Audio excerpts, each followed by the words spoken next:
Então, beleza. Boa noite aí, todo mundo. Hoje eu vou falar de um assunto que eu já até deixei claro em outras aulas. Também acho que os outros professores também já deixaram claro. Ele não é o assunto mais importante no xadrez, com certeza não é, mas de vez em quando a gente tem que dar uma olhada nele e tem que ter uma boa forma, uma forma correta de estudar esse assunto, que é a parte das aberturas, né? E antes da gente entrar nisso, é bom sempre destacar por que as aberturas na cadeia de importâncias, né, ela tem que estar mais rebaixada, que tática, que estratégia, porque, na verdade, a abertura ela é uma mistureba de elementos táticos e elementos estratégicos, direcionando o jogo aos finais, se a partida não terminar em mate, né? Então, na verdade, a forma mais fácil de você ficar bom de aberturas e os alunos dos professores ficarem irem melhorando nas aberturas é dominar a tática e estratégia finais. Aí não precisa de estudar especificamente aberturas. Mas, como esse é um tema que principalmente a maioria das pessoas, quando começam no xadrez, e eu sou um deles, quando eu comecei no xadrez, as pessoas ficam meio vidradas, né? Não tem como também a gente falar assim, ah, vamos ignorar completamente a abertura porque só pode ficar estudando tática e estratégia finais. Vamos ignorar 100%, né?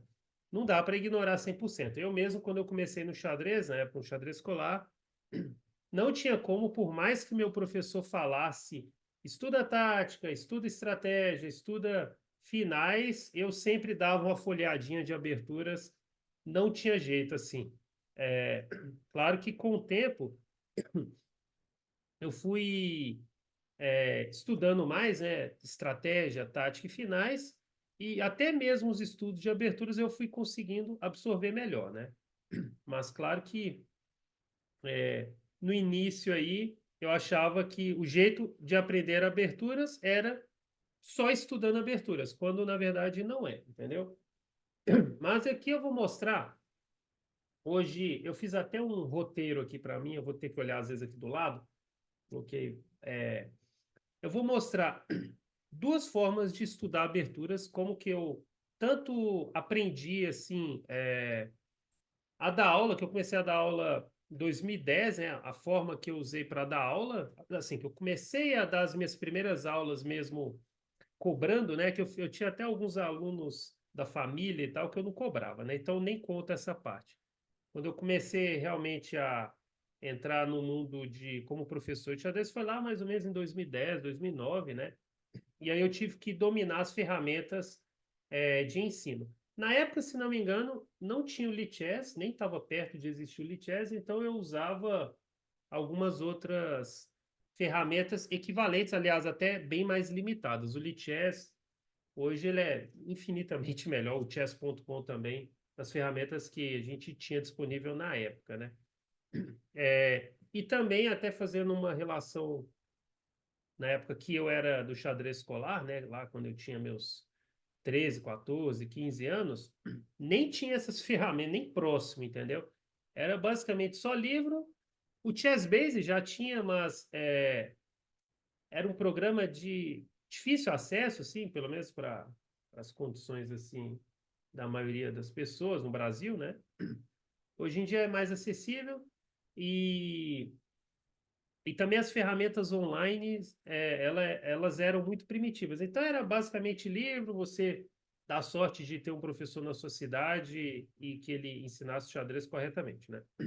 Mas vamos usar, então, hoje as ferramentas do ano de 2024, que elas são absurdamente, se forem bem usadas, né? Dá para desenvolver em tática, em estratégia, em finais, em aberturas e tudo. Hoje eu vou focar em aberturas, mas que fique claro não é o assunto principal para realmente dominar o xadrez. Eu até, comentando aqui rapidamente, no período que eu trabalhei em Rio Branco, no Acre, 2017, 2018, eu era responsável, eu era um dos responsáveis pela parte de xadrez escolar lá, não só ensinar os alunos do xadrez escolar, né? Mas também professores para dar aula para quando o projeto terminasse e tivesse professores ali que dessem sequência no xadrez escolar de Rio Branco, né? E também do Acre em geral. E uma coisa que eu notava que às vezes o pessoal tinha muita deficiência é saber usar as ferramentas, tanto as gratuitas quanto as pagas, né? A tecnologia, o pessoal,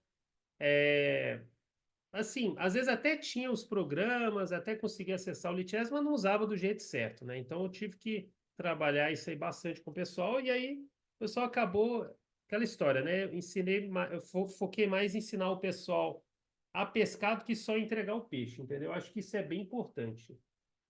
Ah, o Lichess é de 2010? Ué, então deve ter sido. Na verdade, é que agora eu posso ter até enganado nos anos. Eu acho que eu comecei a dar aula, mesmo assim, oficialmente, deve ter sido 2009. Porque eu lembro que na hora que eu comecei a dar aula, ainda não tinha um Lichess. Então pode ter sido um ano antes. Eu posso ter me enganado aqui. 2009, talvez 2008, assim. Mas eu sei que logo depois que o Lichess apareceu e outras ferramentas ali, eu já agreguei rapidamente ali no meu uso como treinador, né? No uso como profissional para jogar torneios, aí é uma outra história e tal. Eu não usava tanto o Lichess, era mais o Chess Base. Então vamos primeiro começar aqui. Algumas coisas eu já falei em outras aulas, acho que o Perdomo e o Pablo também já devem ter falado. Talvez algumas coisas que vão até parecer um pouco repetitivas, mas eu vou tentar ser mais. Vou resumir mais essa parte. Então, a primeira coisa que você vai, por exemplo, você vai pegar uma turma e você quer trabalhar o tema aberturas, você tem o ideal, usando a ferramenta gratuita do Lichess, você tem que criar um estudo, né? Mas isso também, tudo que eu vou falar aqui serve tanto para o estudo individual, né, da pessoa que ela quer estudar uma abertura do zero, quanto um professor que quer ensinar abertura para os alunos, uma turma ali de, independente do nível que seja. Mas sempre com aquela ressalva que a abertura está bem lá atrás nas prioridades do xadrez, ok? Então vamos lá. Primeira coisa, você tem que criar um estudo. Onde você vai criar o estudo? Algumas coisas eu já falei, mas vamos lá. Você vai vir cá em aprender, nessa barra aqui. Eu acho que todo mundo deve estar enxergando aqui certinho minha tela, né? Você vem aprender e coloca estudar. Então, eu vou criar um estudo aqui do zero. Eu já tenho muitos estudos é, criados aqui, que eu já trabalhei com alunos, palestras online e até estudos meus mesmo. A maioria deles são estudos fechados, mas antes, quando você está nessa parte de estudos no Lichess, tem muitos estudos que as pessoas, né, criam, grandes mestres, e deixam aqui aberto. Eu mesmo já deixei muito estudo aberto aqui, é, assim, estudos de finais, de abertura, e o pessoal tinha acesso. Então, dá para pescar muita coisa interessante, inclusive de aberturas, né? Se você buscar aqui o seu assunto aqui. Mas eu vou aqui na parte meus estudos e eu vou criar um estudo aqui, nesse mais aqui. Aí eu crio o estudo. Primeira coisa, vou colocar. Opa, peraí, que eu fui nomear aqui.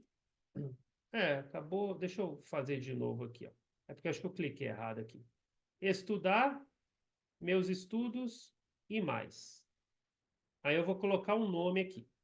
Primeira coisa, vou colocar aqui, por exemplo, eu vou pegar o caso da abertura italiana, que eu acho que é uma abertura que todo mundo começa ensinando, foi a primeira abertura que eu aprendi no xadrez e acho que a maioria é assim, né?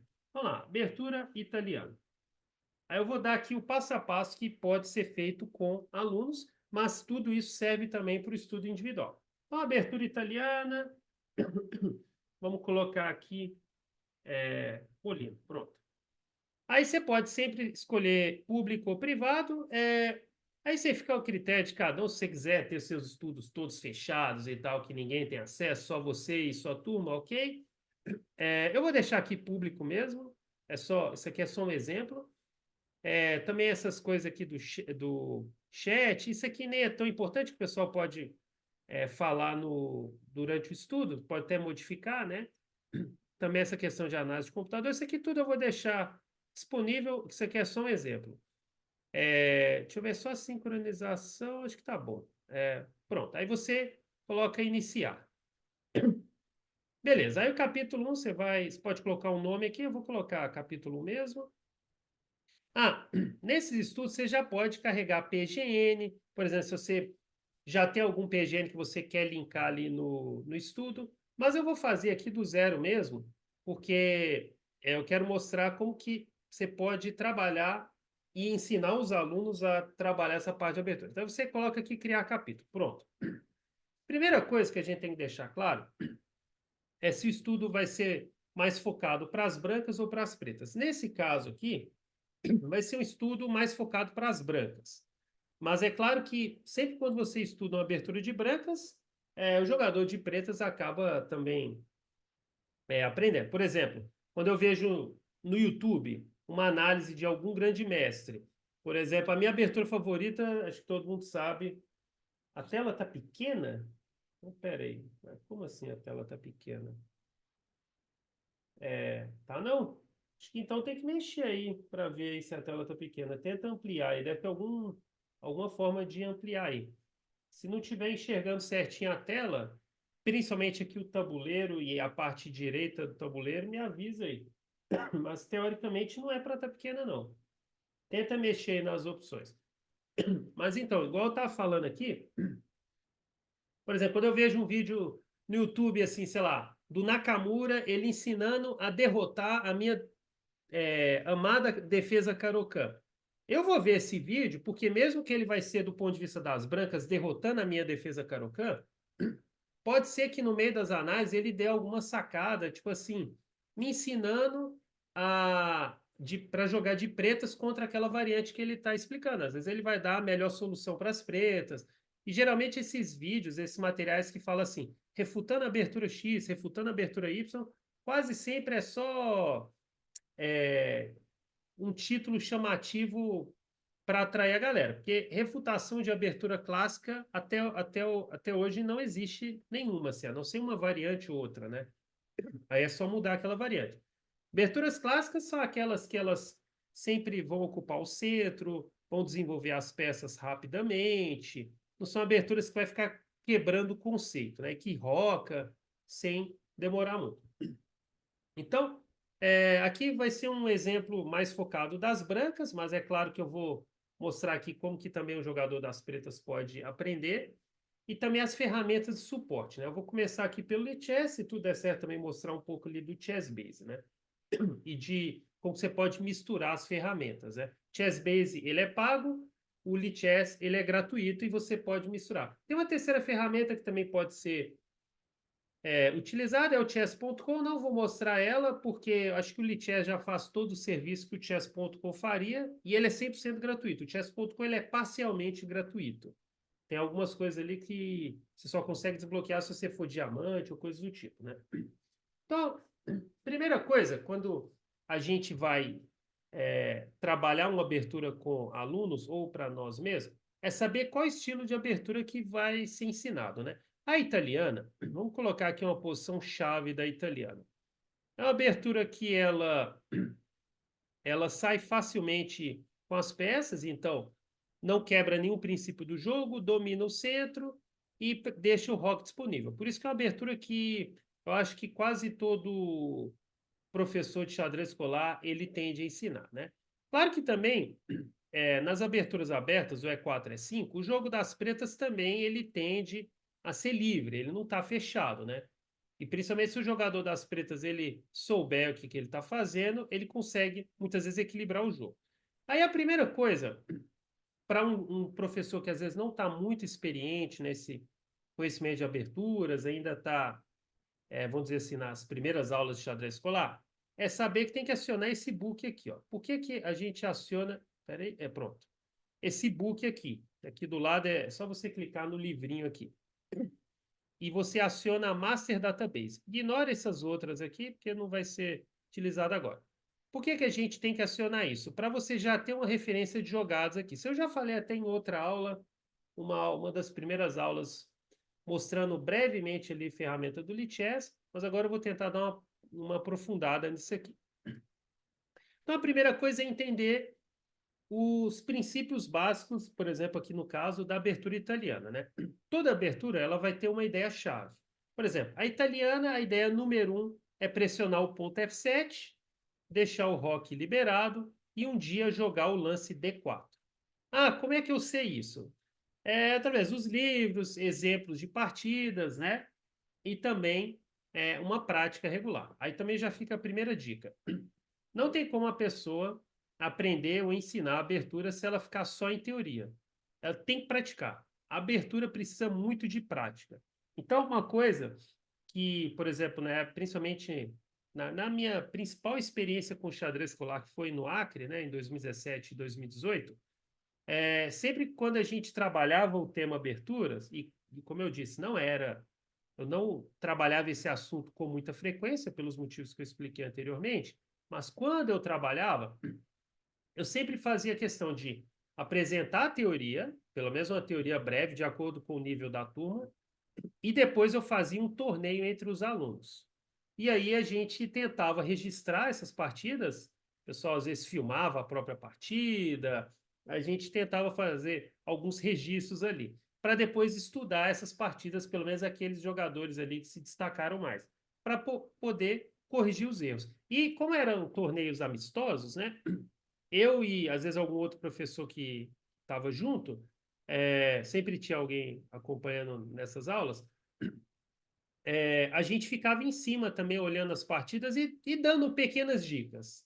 Claro que essas dicas aí tentavam não favorecer muito um lado para não ficar assim desproporcional, né? Mas eu dava algumas pequenas dicas e tal. Mas então assim, primeiro eu passava uma teoria breve de algumas variantes e depois colocava o pessoal para jogar um mini torneio, né? Sem pretensão assim, de preocupar quem vai ganhar ou quem vai perder, e sim para o pessoal movimentar e testar aquela teoria, entendeu? E já cometer os primeiros erros, porque no xadrez não tem jeito, você vai aprender com erro. Não tem como você pensar assim, vou aprender uma abertura de cara e já vou jogar perfeitamente igual o Kasparov. Não é assim que funciona na prática. Tem aberturas que eu estudo já tem não sei quanto tempo e até hoje eu vivo errando, então imagine marinheiros de primeira viagem. Então a primeira coisa é você pegar a ideia central. De brancas, o foco é bater no ponto F7, que é o ponto mais vulnerável aqui nas proximidades do rei preto. Já tem o bispo cavalo desenvolvido, tem um domínio central aceitável, tem um roque disponível e uma ideia que o branco quer fazer mais cedo ou mais tarde é o D4. Pode ser o D4 seco ou pode ser com a ajuda do peão C3. Então, essa é uma das ideias principais, né? Bater em F7, roque liberado e a jogada D4. Não necessariamente você vai conseguir fazer tudo do jeitinho que você quer, porque também depende muito da resposta das pretas. Aí a primeira coisa que a gente já pode checar aqui é que aqui fala as principais jogadas. Se tiver um pouco pequeno aqui, eu vou mostrando para vocês aqui, ó. A principal jogada aqui, de acordo com o book do Lichess, é o bispo C5. Ele foi jogado 54% das partidas. Nesse book aqui dá um número de 19.249 partidas. Esse é um book que ele é filtrado, viu? São jogadores acima de 2.200 de rate. E aqui dá para ver na barrinha como que é o aproveitamento das brancas nesse bispo C5, nessa jogada inicial mais crítica. O aproveitamento das brancas ali estava com 28% e das pretas, vitórias, né? 20, deixa eu voltar aqui. 28% de vitórias brancas, 24% de vitórias pretas e 48% de empate. Então aqui a gente já tem uma noção, a gente já consegue ver as estatísticas e ver qual que tende a ser as melhores respostas de cada momento da abertura, né? Então é bom sempre ficar de olho nisso, entendeu? E sem contar que o bicho C5 é uma jogada perfeitamente estratégica, né? Desenvolve uma peça, ajuda a preparar o rock que vai ser feito a qualquer instante, né? E também o bicho C5, ele é meio que uma ideia, deixa eu só arrumar aqui. Ele é uma ideia que ele meio que copia o jogo das brancas, né? Assim como o branco quer pressionar F7, as pretas querem pressionar F2. Então, é uma ideia um pouco espelhada. Mas vale lembrar que sempre quando a gente está estudando uma abertura do ponto de vista das brancas, pelo fato de ter uma jogada a mais, é como se o branco sempre chegasse primeiro no seu determinado plano, entendeu? Então, as pretas sempre vão estar um lancezinho atrás. Se o branco ele quer atacar F7 e as pretas querem copiar o plano, você pode ter certeza que é mais fácil num jogo normal das brancas conseguirem pressionar o seu ponto, né, antes das pretas, né, numa partida normal equilibrada, né? Se as pretas estão chegando primeiro, é porque o branco fez alguma coisa errada, geralmente. Essa jogada também, ela atende outra coisa, né, que é o controle da casa D4. Assim como o bispo de C4, eu esqueci de falar, né? Ele também controla a casa D5. Então aqui a gente já começa a ver também uma luta central, né? E isso atrapalha um pouco aquele lance D4, que é até possível, mas é um gambito meio maluco. Eu posso até, se der tudo certo, mostrar. Então, por isso que muitas vezes, para aquele plano, um dos planos principais que eu mostrei, o branco ele não consegue jogar o D4 direto. Talvez ele conseguiria jogar se as pretas fossem mais humildes, jogasse bispo E7. Aí esse lance agora pode ser feito. Porque quando você jogar o D4, vai ter duas defesas e dois ataques. Aí é possível jogar D4. Agora, com o bispo C5, se você joga D4, você vai ter duas defesas e três ataques. Então seria um gambito, né? Que é possível, é uma jogada até muito normal. Ontem mesmo até joguei um blitz na internet e caiu nessa posição. Então, esse bispo C5, a gente já consegue ver num breve comparativo, como que o posicionamento das peças ele vai interferir no plano das brancas, né? Bispo E7 deixa o D4 ser feito, e é a melhor jogada da posição, e o bispo C5 já evita. Então a gente já vê como que a influência do bom posicionamento de peças do oponente pode atrapalhar nosso plano, né? Mas isso tudo é teoria, então tem como as brancas continuarem aqui no seu modus operandi, né? Então, primeiro é sempre bom checar essas coisas. Antes da gente prosseguir aqui, também mostrar que aqui embaixo a gente tem algumas partidas modelos, mas isso eu vou explicar mais adiante, né? Essas partidas modelos, geralmente elas estão ordenadas aqui por ordem de força mesmo, né? Tipo, a primeira partida que aparece aqui é Carlsen e Caruana, né? Jogada em 2020. A segunda também é Carlsen e Caruana, em 2016. A terceira é Wesley Sou e Carlsen, jogada em 2019. Então, aliás, eu falei os nomes invertidos, né? Caruana e Carlsen e Carlsen Wesley Sou. Depois Jing e Carlsen, e por aí vai, né? Então, para que servem essas partidas modelos? E lembrando que isso tudo é gratuito. Então, você consegue estudar qualquer uma dessas partidas para você aprofundar, né?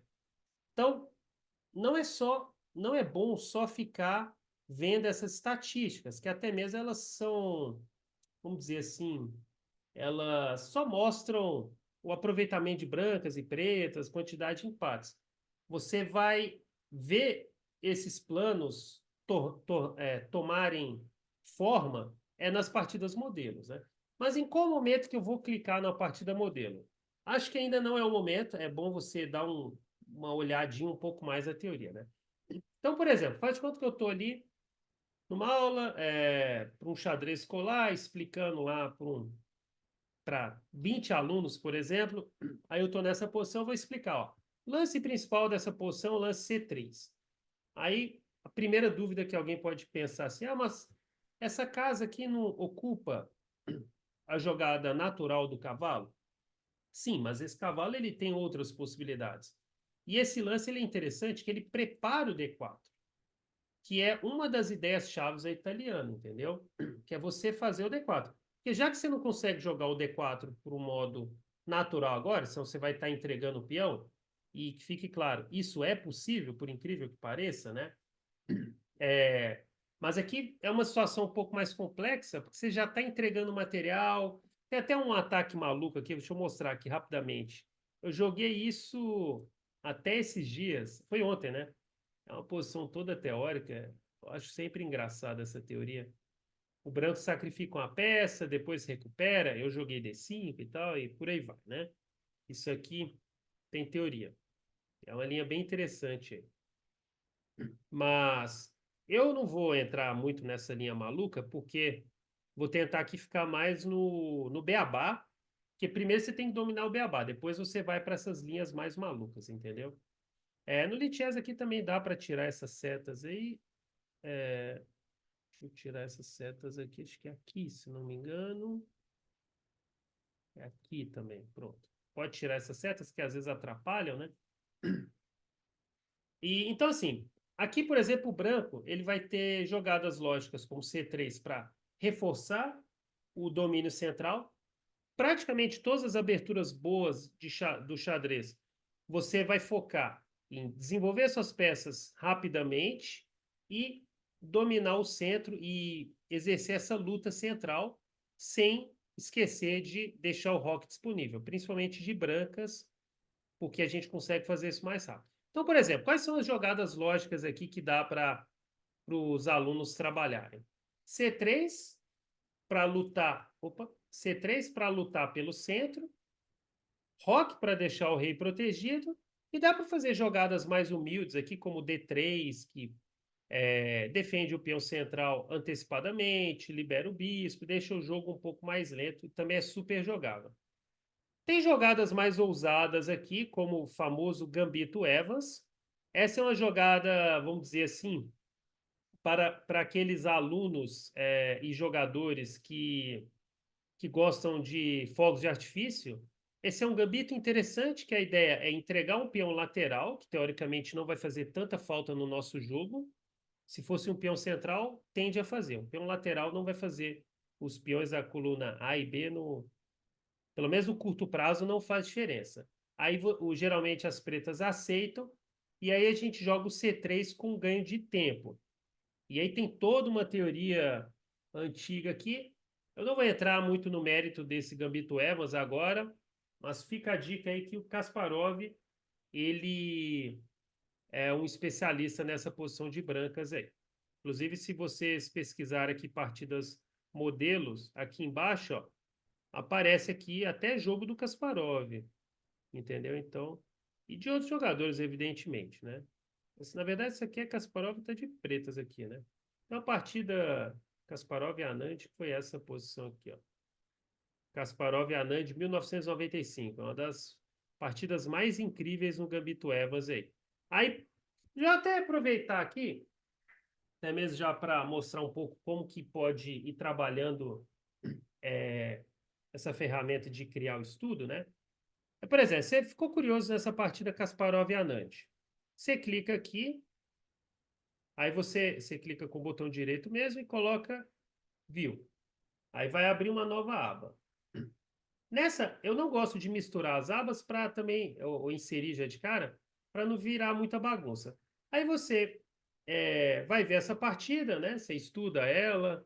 Até é bom que pega alguns princípios da italiana, mas eu estou mostrando isso aqui só um exemplo. É uma partida bem bonita aqui do Kasparov. Ele vai ganhar até rápido do Anand. Partida é um prêmio de beleza. Olha como que o rei ficou exposto, né? E o Anand vai abandonar aqui, né? Claramente teve problemas com o posicionamento do rei. Aí digamos que você viu essa partida e você falou, nossa, essa partida achei sensacional. Você vai clicar aqui embaixo em compartilhar e aí você coloca aqui, ó. Você só clica com o botão esquerdo e coloca o famoso Ctrl+C, Ctrl+V.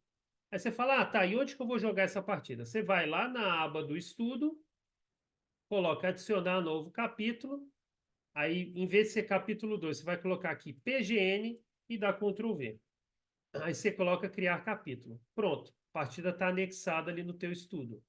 Aí você não fica refém de toda hora ter que encontrar essa partida, entendeu? Então aqui já está, por exemplo, o primeiro exemplo da primeira partida modelo da italiana. Aí você quer voltar lá no seu estudo, né? Onde você parou. Aí você volta aqui. Lembrando que esse Gambito Evans aí foi só para mostrar aqui um pouquinho de maluquices que acontecem, né? Então, assim, a jogada, pessoal, geralmente faz aqui é o C3, é a jogada mais forte aqui, que a ideia é preparar o D4, né? E é agora que fica a incógnita, né? Como que as pretas vão combater esse lance D4, né? Porque não é tão fácil colocar mais uma peça defendendo o D4, né? A casa D4. A gente está tendo uma luta e toda abertura clássica do xadrez tem essa luta pelo centro. Geralmente as aberturas boas isso aí vai acontecer. As aberturas ruins, aí é outra história.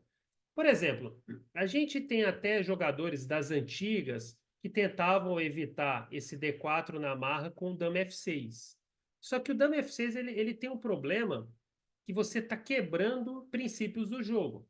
Aí tem que lembrar lá das aulas de estratégia, né, dos princípios do jogo posicional, né, que você sai com a dama cedo, antes do cavalo, ainda mais ocupando aqui o cavalo da ala do rei, vai comprometer, por exemplo, a possibilidade do roque. Então, dama F6 não deve ser uma resposta. Tanto que se você checar aqui na estatística, ó, o lance dama F6, ele é a quinta opção. E ele está praticamente aqui dando 0% de uso em partidas de jogadores acima de 2.200. São assim, digamos, jogadores competitivos, né? De uma amostragem aqui de mais de 10 mil, tem 28 jogos. E o aproveitamento das brancas aqui é matador contra esse Dama F6. Então, por que o aproveitamento está sendo matador? Porque possivelmente essa jogada ela tem um erro conceitual. Então a gente já pode tirar algumas conclusões. Bem, se o dama F6 ele é pouco jogado, ele tende a ter um defeito grave, que é a questão de sair com a dama cedo, ocupar a casa do cavalo e por aí vai, né? A gente vai ter jogadores das antigas, né? Reinaldo citou, Stein jogou dama F6 contra Chigorin. Tem um dama F6 que o Capablanca já fez, só que era na Rui Lopes, se não me engano. E assim, mas esses jogadores das antigas, tô falando assim, jogadores de 100 anos atrás ou mais, né? Eles não tinham metade, eles não tinham nem 1%, eles não tinham as ferramentas que a gente tem hoje em dia, né? Eles não tinham banco de dados, eles não tinham nem 1% dos livros de aberturas que a gente tem, né? Então eles não tinham esse emaranhado aí de conhecimento que a gente tem, até mesmo de conceito estratégico, né?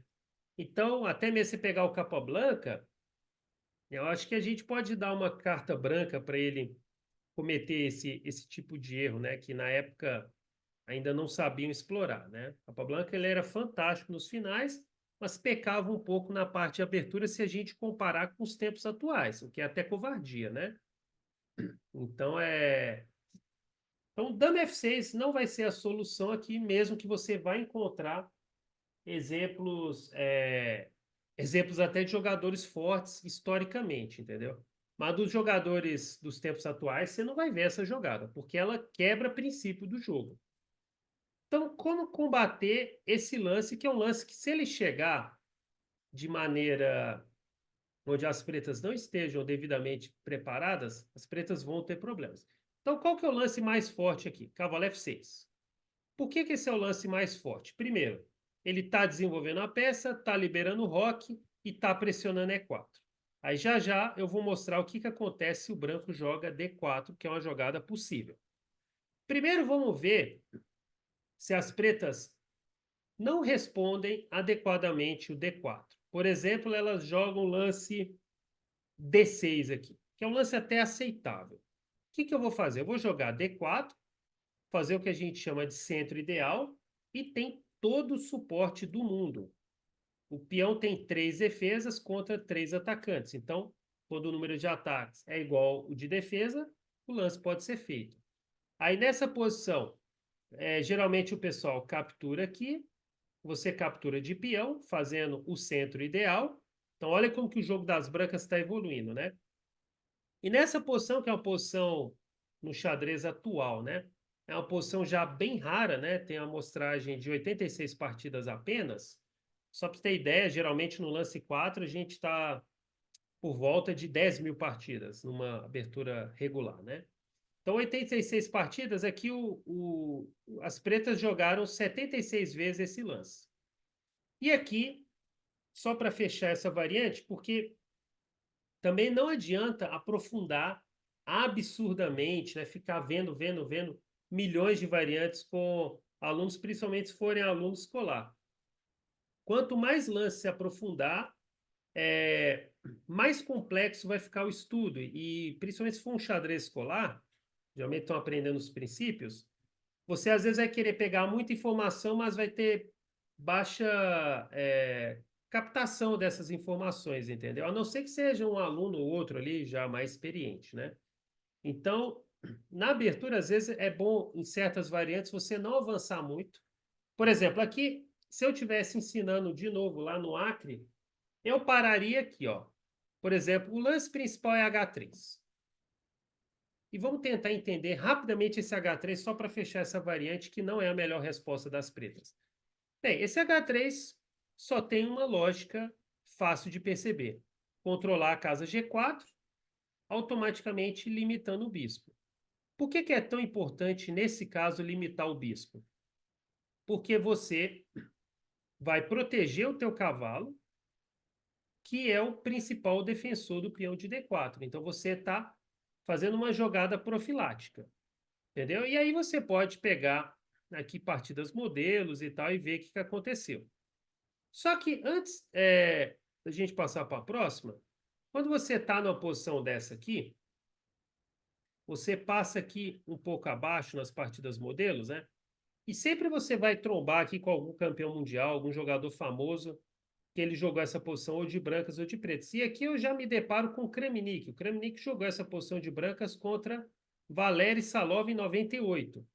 E aí você pode falar, pô, por exemplo, por isso que também é importante conhecer meio que até de cor os campeões mundiais, para sempre que você estiver pesquisando uma abertura, e nessas ferramentas que aparecem as melhores partidas, você saber identificar os nomes. Então, por exemplo, se eu estivesse estudando isso aqui de maneira desavisada, eu ia perceber, opa, o Lichess está me indicando a partida do Kramnik com o Salov. O Kramnik é campeão mundial, um dos melhores jogadores da história. Aí eu sou obrigado a ver essa partida. Aí eu clico aqui, viu, vai abrir uma nova aba, posso até fechar aquela do Kasparov, e aí eu vou estudar a partida. Claro que aqui eu só vou dar uma passada, né? Ó, o Salov jogou bispo E4, cheque. Cavalo C3, bispo G4. É bom que algumas dessas partidas, elas muitas vezes até estão analisadas, porque como são partidas abertas, né? Alguém, às vezes lá do outro lado do mundo, algum russo aí já analisou o jogo. Só claro, não dá para confiar em todas as análises, tem muita análise capivaresca por aí, né? Então, por exemplo, bispo G4, cravou o cavalo, está pressionando D4, jogou roque assim mesmo. Se bispo F3 eu posso tomar de dama contra-atacando em F7, então o peão está protegido. E agora o Kramnik errou, os campeões também erram, mas tudo bem. Nossa senhora, o Kramnik tomou de peão. Esse lance aí definitivamente eu não faria, né? Mas vamos entender, reforçou o centro, danificou um pouco o rei branco, tem um par de bispo. Então, sempre que estiver analisando as partidas desses super jogadores e eventualmente cair uma dúvida assim, que às vezes te chama a atenção, você fala, pô, por que ele tomou de peão e não tomou de dama, né? É bom quebrar a cabeça, né? Aqui eu estou fazendo uma análise breve, meramente para exemplificar aqui como que eu estudaria italiano, entendeu? Então, eu acho que ele não tomou de dama, porque possivelmente ele não queria levar esse duplo. Eu penso que é isso, né? Mesmo assim, se ele tomar nosso bispo, que é uma arma geralmente muito forte na italiana, eu ainda acho que essa posição está muito boa para as brancas. Presença central, vai ter desenvolvimento pleno, pode chegar um F4. O jogo das brancas aqui ele está bem mais desenvolvido, né? Basta olhar o domínio central, desenvolvimento, já está rocado, o bispo está liberado, as torres vão ter uma ocupação fácil, né? Imagine que jogue bispo a cavalo, vou tomar de peão, por exemplo, roque, bispo G5, entendeu? Eu posso jogar torre D1 e torre E1 centralizando, o jogo flui facilmente, né? Isso para o xadrez escolar é uma ótima variante, porque principalmente o jogador das brancas, ele não está quebrando nenhuma regra. Ele tem domínio central, rei protegido, e todas as peças conseguem se desenvolver. Então é isso que o xadrez escolar tem que aprender, entendeu? Ele tem que ficar vendo linhas muito malucas, onde sai com a dama 300 vezes, deixa o rei no centro 1000 vezes. Não. Você tem que. Todos os estudos de aberturas, todos os estudos de estratégia, de tática, de finais, tem que atender aos princípios do jogo, que no caso das aberturas e do meio-jogo é o centro, rei protegido e as peças com possibilidades aí amplificadas. É você extrair o melhor de cada peça. Então, por exemplo, esse bispo aqui, possivelmente ele está no melhor posicionamento imaginável aqui, entendeu? Então, aí, claro, voltando aqui na parte do Kramnik pensou diferente, e aí você tem que tentar descobrir por que que ele... Nossa, aqui o... Ah, eu achei que ele tinha perdido o bispo, ainda conseguiu salvar. Por exemplo, aqui a gente vê que, mesmo sendo uma partida de dois grandes mestres, né, sendo Kramnik campeão, ele ainda não era campeão mundial nessa época, mas ele foi ser campeão mundial aí 2 anos depois, derrotando Kasparov. Mas aqui a gente vê que mesmo o jogador das pretas sendo um grande mestre e dos fortes, esse Salovia, claramente deu errado aqui a partida para ele, né? O rei não conseguiu rocar, perdeu ali quantos peões? 6, 7, 2 peões a menos, e o branco tem par de bispo. Então, claramente, essa é uma partida onde as pretas fizeram tudo errado, mesmo sendo grande mestre, e o branco, vamos ver como que ele vai ganhar. Vou passar aqui rápido. Jogou E5 para abrir o jogo e explorar ainda mais o rei preto. Cheque. Não pode defender de dama que cai o bispo, mas o rei não tem casa. E aí caiu a peça e abandonou, ainda mais porque vai chegar mais uma peça no ar. Então, por exemplo, essa partida do Kramnik, ela é um ótimo exemplo como que a italiana, se o jogador não souber bem o que fazer de pretas, como que pode ser terrível, né? Essa partida é uma partida modelo muito boa. Aí, digamos que você gostou dessa partida. Você vem cá embaixo, nesse PGN aqui malucão, você clica com o botão esquerdo e dá o famoso Ctrl+C, Ctrl+V. Aí você volta lá no seu estudo e você adiciona um novo capítulo. Aí, em vez de ser capítulo 3, você coloca aqui PGN e dá o Ctrl+V. E coloca criar capítulo. Inclusive, dá até para manejar esses capítulos. Se você achar que a partida do Kramnik ela é mais importante, você arrasta ela para cima aqui, entendeu? Você pode... deixa eu até colocar um nome aqui nesse capítulo 1 aqui. Vou colocar assim, teoria, vai. Teoria básica da italiana. Pronto. Aí você vai nomeando, entendeu? Isso aí tudo. Então, vocês podem notar que, ao mesmo tempo que eu estou conhecendo algumas jogadas iniciais, inclusive começando até por algumas jogadas não muito interessantes das pretas, eu vou agregando aqui, colocando partidas modelos aí para ter algumas referências do jogo, né? Obviamente pode colocar vitórias das pretas aqui também, né? Claro que aqui primeiro eu estou começando por partidas que estão dando certo, né, na italiana, né? Aí, beleza, você volta aqui. Então, após o C3, a gente sabe que o cavalo F6 é a melhor jogada, inclusive aqui o book de estatísticas é o que está recomendando, né? Por exemplo, lances como dama E7, D6, não chega nem a... Tá menos de 3% de uso, entendeu? Aqui dá para enxergar, né? Então, 10.320 vezes jogaram o cavalo F6. E aí, vamos pensar assim, por que que o D4 agora não tem o mesmo impacto? Simples, porque eu estou pressionando o peão de E4. Então, se eu capturo. Agora as pretas elas conseguem dar o cheque, só com uma diferença crítica. O branco ele não consegue mais defender naturalmente igual a partida do Kramnik, porque o peão está caindo. Então já tem uma diferença brutal. Olha como que o desenvolvimento de peças, sendo bem feito e pressionando o domínio central das brancas, torna um jogo um pouco mais venenoso. Mas isso tudo ainda é teórico.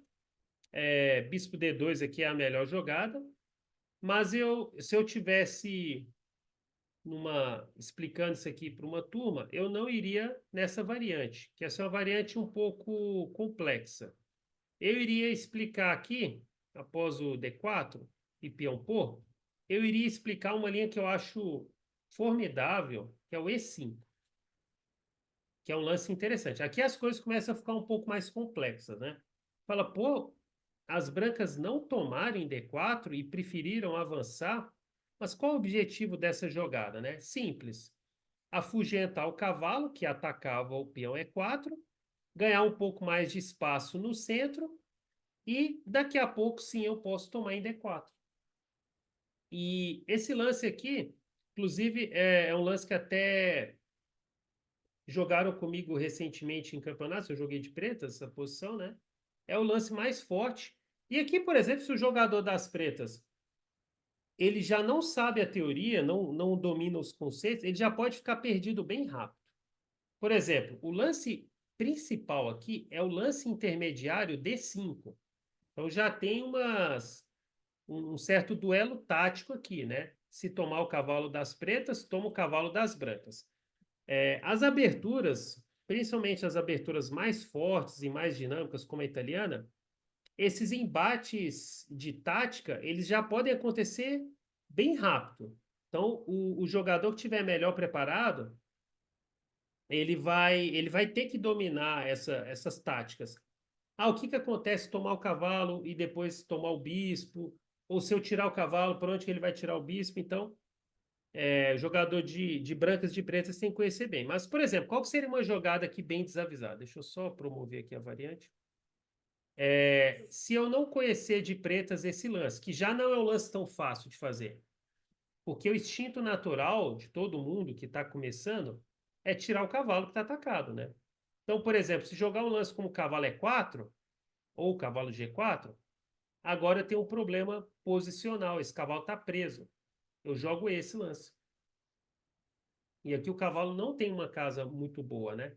Ainda existe o lance F5, mas esse lance é super comprometedor, né? Que geralmente o preto sacrifica aqui, ele ainda consegue alguns peões, mas essa posição, o branco tem peça a mais e um par de bispo aqui mata dois. Isso aqui geralmente vai ser bem perdido aqui.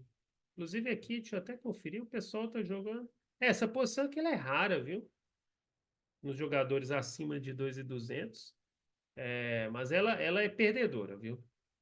Então, nenhum jogador de pretas já vai querer jogar na italiana com a peça a menos e com linhas abertas aqui.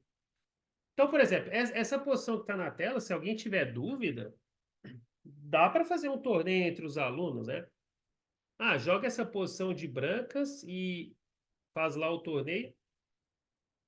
Teoricamente é para os jogadores de brancas ganharem todas as partidas aqui, né? É um treino legal também para saber manejar material a mais, viu? Porque às vezes a pessoa só quer treinar posições equilibradas, mas curiosamente o jogador de xadrez ele tem que saber jogar posições tanto com desvantagem para treinar a defesa, quanto com vantagem para treinar o ataque, né? Inclusive, para quem acompanha torneios aí que acontecem pelo mundo, vira e mexe, a gente vê um jogador forte desperdiçando uma vantagem grande, né? Então, ele não estava concentrado no dia, né? Então, por exemplo, minha análise eu terminaria aqui, e se algum aluno ainda tivesse alguma dúvida, fazia um torneio nessa posição. Faz um torneio ali entre os alunos, faz um desafio ali, coloca a partida blitz mesmo, não precisa de ser nada muito demorado, para que os alunos conheçam o real potencial dessa posição. Sempre tem aquele aluno mais teimoso. Mas é uma peça por 3 peões, deve ter jogo. Então vai lá, joga de pretas aí, vamos ver se consegue sobreviver, né? Então essa sequência não é boa para as pretas, viu? O F5 aqui, ele é o sonho pro jogador de brancas, porque lembra que eu falei lá no início, né? Se a ideia da italiana inicialmente é bater o ponto F7, bater toda essa diagonal, impedindo para sempre o roque das pretas, É um sonho, né? E aqui eu acho que eu simplesmente jogaria peão por D4. Contra esse cheque aqui eu jogaria é, bispo D2, cavalo D2, tudo isso é possível. Eu acho que eu jogaria cavalo D2 aqui. E as pretas não conseguem rocar de maneira natural. E o branco consegue a hora que quiser, né? Então aqui tem uma diferença de qualidade de jogo absurda, né?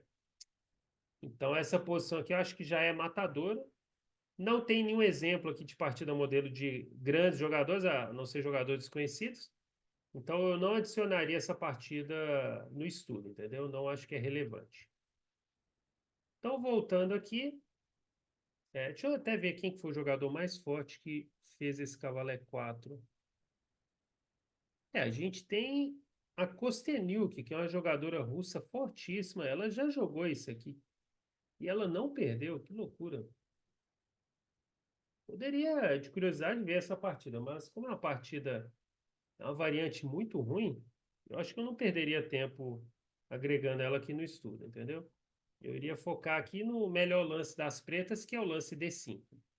Então aqui a gente já tem que quebrar um pouco a cabeça, né? Qual o tipo de tática que está acontecendo aqui, né? Primeiro que o branco ele ainda não recuperou o peão, ele tem a opção de tomar o cavalo, mas tem o bispo atacado. E aí a gente também tem que conhecer isso, geralmente só vai conhecer um pouco de experiência na variante, né? Quais são as peças chaves de cada abertura? O bispo da italiana, similar, fazendo a comparação com a Rui Lopes, né, a abertura espanhola, o bispo de B5, são peças chaves no longo prazo, principalmente, se lembrar aí nas aulas de estratégia, a questão de preservar o par de bispo é sempre importante, né? Então, sem precisar de ter um conhecimento vasto dessa posição da italiana, sem precisar até de estatística aqui, dá para perceber que eu não vou tomar o cavalo e perder meu bispo. Essa não deve ser uma troca muito interessante, olhando rápido, né? Então, conceitualmente, eu já não iria sequer cogitar peão toma cavalo, porque o bispo de C4 ele é valioso. Mesmo que pareça tentador, né? Ah, eu vou tomar o cavalo, ele vai tomar o bispo, eu vou tomar em G7, ele vai tirar a torre. Mas quando você vai checar aqui partidas modelos, ninguém joga assim. A estatística também, ninguém tá. Os jogadores aqui principais não estão tomando o cavalo. Então a dúvida que fica, beleza, é prudente tirar o bispo, né? Tomar em passant também não é interessante, que se você jogou E5, você não quer tomar em passant, você quer que esse peão fique em E5. Então, a dúvida é tirar o bispo para B5 ou o bispo para E2. As duas jogadas são igualmente boas. Um lance. Aqui que a coisa pode ficar, às vezes, um pouco mais complexa, né? Um lance mais recente, que ele tem sido testado nas partidas, principalmente de 2020 para cá, é o lance bispo E2. Inclusive, a gente tem até jogadores fortes no Brasil utilizando esse lance, né? E esse lance eu não vou entrar muito em detalhe, ele tende a prevenir uma futura cravada e tal. O bispo fica num posicionamento bem safe aqui. E agora as pretas podem jogar o cavalo E4 com segurança, porque elas ocuparam o centro. Aí o branco recupera, tudo isso aqui é bem lógico, né? E aqui o preto ele também tem opções, tem cheque, bispo B6 e bispo E7. Aí, por exemplo, eu pararia minha teoria aqui, no estudo, com alunos de xadrez escolar. Claro, se eu estivesse estudando sozinho, pode ser que eu aprofundaria um pouco mais se eu tivesse, vamos dizer assim, começando os estudos da italiana, né? Que não é o caso. Aí eu estudaria brevemente o que jogar contra bispo E7, o que jogar contra bispo P6 e o que jogar contra o cheque. E pronto, encerraria meu estudo. E talvez eu pegar o estudo dessa sequência, né? E daí eu pegaria alguma partida modelo aqui, pelo menos umas duas aqui, ó. E a gente já começa a notar também um elemento interessante nas aberturas, que são os jogadores modelos. Eu acho que olhando aqui rapidamente, já dá para a gente perceber que tem um nome aqui que está bem repetido, né? O Aronian. Leva o Aronian da Armênia. Ele jogou essa posição contra o Ding Liren em 2019, essa posição contra o Nakamura em 2018, contra o Nakamura também em 2018, três vezes contra o Nakamura em 2018, não, quatro vezes contra o Nakamura em 2018. Ele jogou contra o Anand em 2018, contra o Grishuk em 2022, contra o Karyakin em 2018. Deixa eu ver se tem mais alguma aqui. Só essas aí. Então, acho que não tem a menor dúvida de que o Aronian, jogador fortíssimo da Armênia, pode ser uma referência de brancas. Então, qual que é o macete quando vai estudar aberturas? Não é só ver essas partidas modelos, é você já começar a perceber jogadores modelos. Claro que eu estou pegando essa variante aqui apenas como uma ilustração de como se pode estudar aberturas, né? É claro que nessa italiana mesmo tem outras opções. Vai ter gente que vai preferir o Gambito Evas, vai ter gente que vai preferir jogar D3, né? Isso aqui é só um exemplo de como que pode ser construído um estudo básico de abertura. Então, já é bem fácil ver que o Aronian parece que é uma máquina nessa variante. Inclusive, ele está invicto aqui, ó. Ele jogou, pelo menos essas aqui que estão aparecendo, ó. Uma, duas, três, quatro, cinco, seis, sete, oito vezes, não perdeu nenhuma e ganhou cinco, não é isso? Ganhou cinco vezes e três empates. Então ele é monstro nessa variante.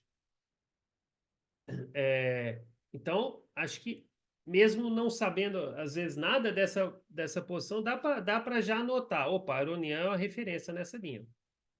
Independente se os oponentes jogaram bem ou mal.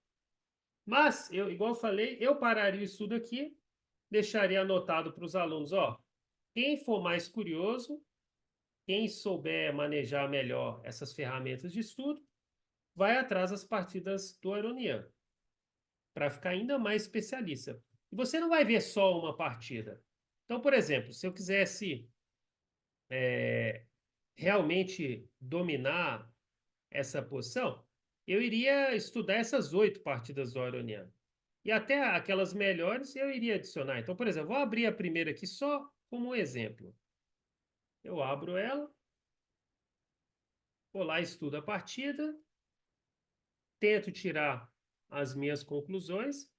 Lógico que às vezes nem sempre todos os lances jogados pelas pretas foram as melhores opções, mas você vai lá quebrando a cabeça, ó. Tudo bem, aqui já tem umas jogadas bem agressivas, né?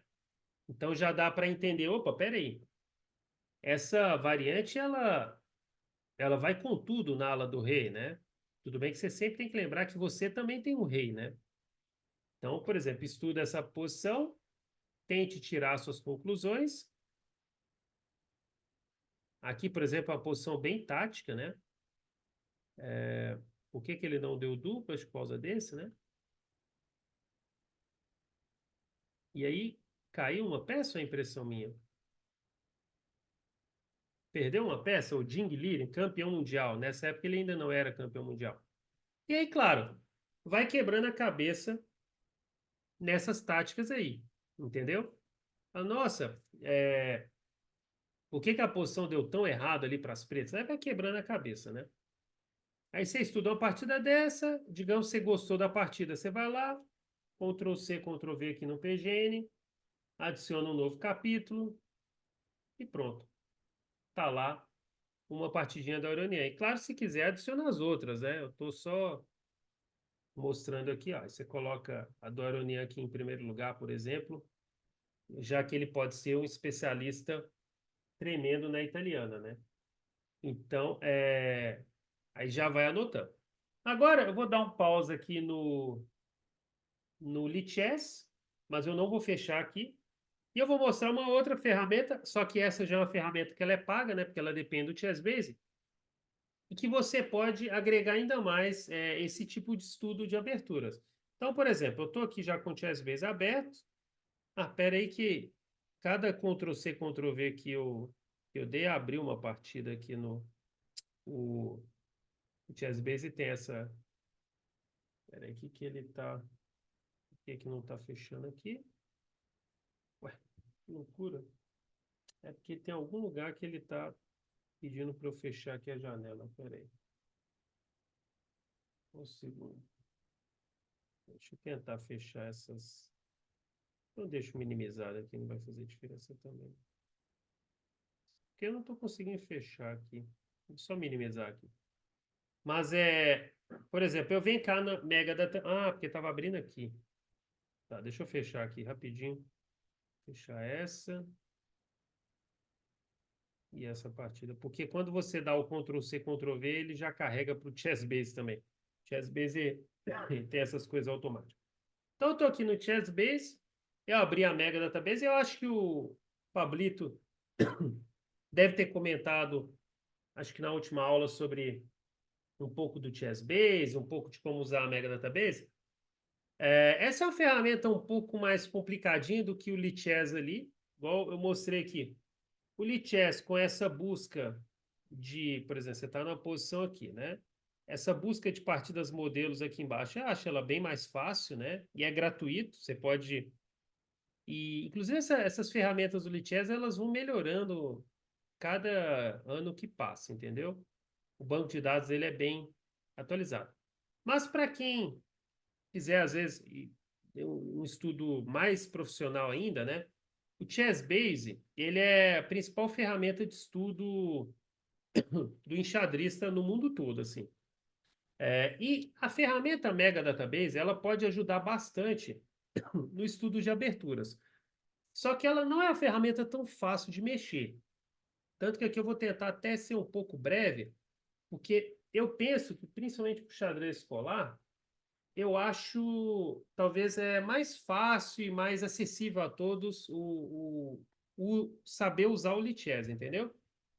Porque muitas vezes, por exemplo, quando eu dei aula no Acre, a maioria dos meus alunos eram de situação financeira complicada ali, entendeu? Às vezes o aluno ali, ele não tinha direito, né, não tinha às vezes nem passagem de ônibus para ele pegar ônibus, era mais complicado. Então ele vai comprar um programa desse aqui que não é dos mais baratos, né?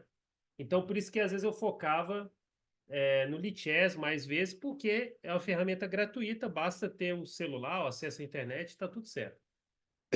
Mas tem que mostrar sobre a Mega Database, principalmente o professor, se ele conseguir se preparar aí, consegue adquirir esse tipo de ferramenta. Sem contar os meios alternativos que eu prefiro não comentar, né? Que o brasileiro adora. Mas, então, vamos supor que você está lá estudando, você quer estudar italiana e usar uma forma um pouquinho mais profissional. Você vai abrir um tabuleiro no ChessBase. Inclusive no ChessBase também tem as possibilidades de OpenBook e outras ferramentas aqui de referência, acho que o Pablito mostrou isso aí, né? Algumas coisas. Então, por exemplo, eu vou colocar lá a mesma posição que a gente ficou na dúvida, lá no Lichess, né? Só que agora eu estou adicionando, também tem um bookzinho aqui com a estatística, não aparece as partidas modelo aqui embaixo, eu teria que clicar em referência, mas a ferramenta é um pouco pesada, eu não vou fazer aqui agora não. Aí você está lá colocando a ordem, a gente estava ali estudando, e aí você quer fazer um estudo um pouquinho mais profissional, digamos assim. E aí você parou nessa posição aqui. E aí você quer ver o que a Mega Database poderia te oferecer de informação mais esse, porque afinal de contas é uma ferramenta paga, o ChessBase, né? Nada do ChessBase é gratuito, né? Então, o que será que ele oferece mais, né? Primeiro que o OpenBook aqui do ChessBase, ele é assim, pelo menos para mim, que eu já manejo isso aqui já tem tempo. Essas estatísticas aqui, elas são mais fiéis, assim, que lá no Lichess, mas são muito parecidas, que fique claro. Então, também aqui a gente consegue ver o aproveitamento de brancas, de pretas, até o rate médio dos jogadores que utilizaram essa abertura, as jogadas disponíveis, aqui no caso, bispo B6, bispo cheque, bispo E7, e algum maluco jogou cavalo D4, que claramente não faz sentido. Então, aí você fala, tá, beleza, aqui eu também parei lá no Lichess, né? Mas o que eu poderia fazer aqui de especial? Você vai vir na Mega Database, E aí, aqui que às vezes a pessoa, inicialmente, ela pode ficar um pouco perdida, né? Eu lembro quando eu estava começando a estudar xadrez sozinho, né? Eu apanhava um pouco dessas ferramentas, mas um final de semana que o professor se dedicar a dominar essas ferramentas, ele absorve tudo rapidinho. Inclusive, até aluno mesmo, às vezes ele que tiver acesso ao ChessBase, ele consegue, às vezes, até saber mais que o professor se ele for craque na informática, né?